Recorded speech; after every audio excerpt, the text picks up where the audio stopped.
This world is not my home. Ready? Sing. This world is not my home. I'm just a passing through. My treasures are laid up somewhere beyond the blue. The angels beckon me from heaven's open door, and I can't feel at home in this world anymore. Oh Lord, you know I have no friend like you. If heaven's not my home, then Lord, what will I do? The angels beckon me from heaven's open door, and I can't feel at home in this world anymore.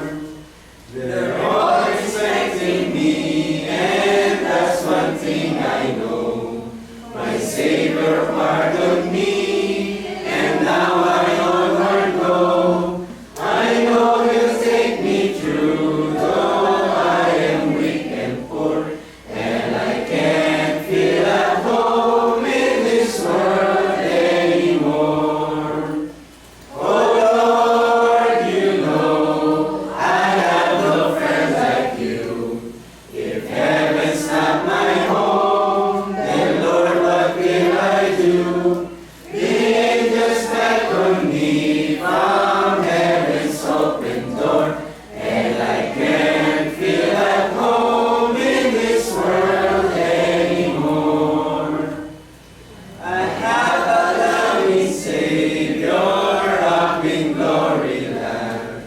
I don't expect to stop until I reach His hand. He's waiting now for me in heaven's open door, and I can't feel at home in this world anymore. Oh Lord, you know I have no friend like you. If heaven's not my home, then Lord, what will I do? The angels beckon me from heaven's open door, and I can't feel at home in this world anymore. Just up in glory land we'll live eternally. The saints on every hand are shouting victory. Their song of sweetest praise drift back from heaven's shore, and I can't feel at home in this world anymore.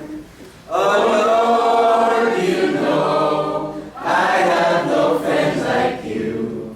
If heaven's not my home, then Lord, what will I do?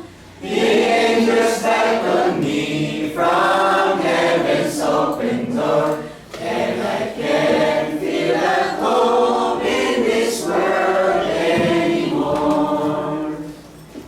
Tayo po ay imupo, ipikit ang ating mga mata, at tanin po natin ang presensya natin, Panginoon.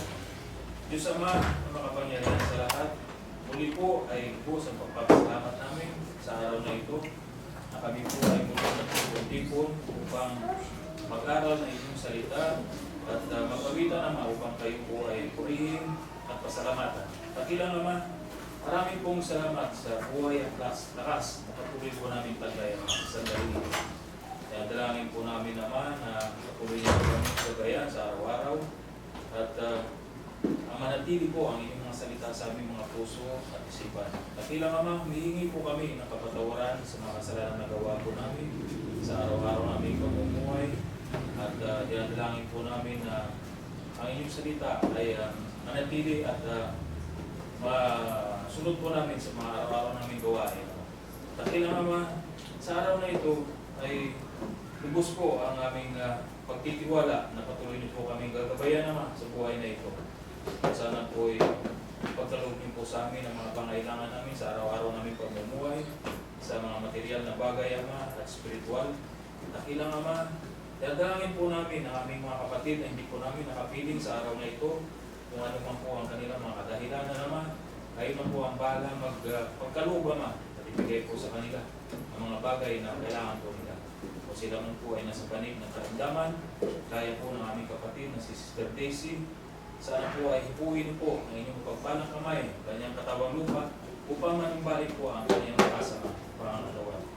At ilang naman, ang aming pong pagtitipon ginagawa sa araw-araw, sa tuwing araw ng isang linggo, sana po ay lagi po namin itong gagawin at ipaalala po sa amin at kung kami po ay nakakaramdam ng panghinama sa aming pananampalataya, patuloy niyo po kaming gabayan at hipuin ang aming pong mga puso at isipan upang masunod po namin ang inyong kautusan.